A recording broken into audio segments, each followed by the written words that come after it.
أعوذ بالله من الشيطان الرجيم சபிக்கப்பட்ட ஷைத்தானை விட்டு அல்லாஹ்விடம் நான் பாதுகாப்பு தேடுகின்றேன்.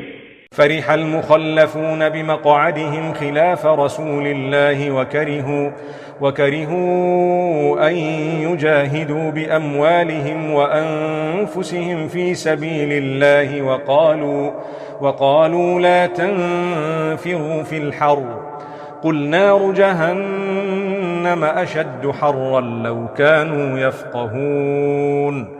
போருக்கு செல்லாமல் தங்கிவிட அனுமதி பெற்றவர்கள் அல்லாஹ்வின் தூதர் புறப்பட்டதற்கு பின்னால் தத்தம் வீடுகளில் இருப்பது குறித்து மகிழ்ச்சி அடைந்தார்கள். அவர்கள் தங்கள் உயிர்களையும் உடைமைகளையும் அல்லாஹ்வின் வழியில் அர்ப்பணித்து போராடுவதை வெறுத்தார்கள். மேலும் கடுமையான இந்த வெப்ப காலத்தில் போருக்கு புறப்படாதீர்கள் என்று மக்களிடம் கூறினார்கள். இவர்களிடம் நீர் கூறுவீராக, நரக நெருப்பு இதைவிட அதிக வெப்பமுடையது. அந்தோ இதனை அவர்கள் உணர்ந்திருக்க வேண்டாமா?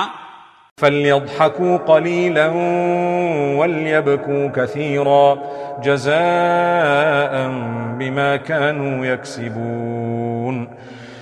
இனி அவர்கள் குறைவாக சிரிக்கட்டும், அதிகமாக அழட்டும். ஏனெனில் அவர்கள் சம்பாதித்துக் கொண்டிருந்த தீவினையின் விளைவு இவ்வாறுதான் இருக்கிறது. அதனால் அவர்கள் அதிகம் அழட்டும்.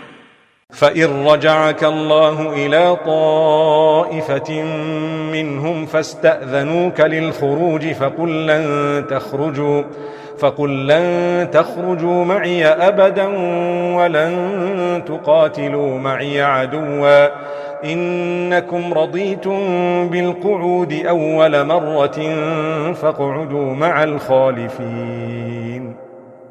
அவர்களிடையே அல்லாஹ் உம்மை திரும்ப கொண்டு வரும்போது ஜிஹாதுக்காக புறப்பட அவர்களில் ஒரு பிரிவினர் உம்மிடம் அனுமதி கோரினால் நீர் அவர்களிடம் தெளிவாக கூறிவிட வேண்டும், இனி ஒருபோதும் உங்களால் என்னுடன் வர இயலாது.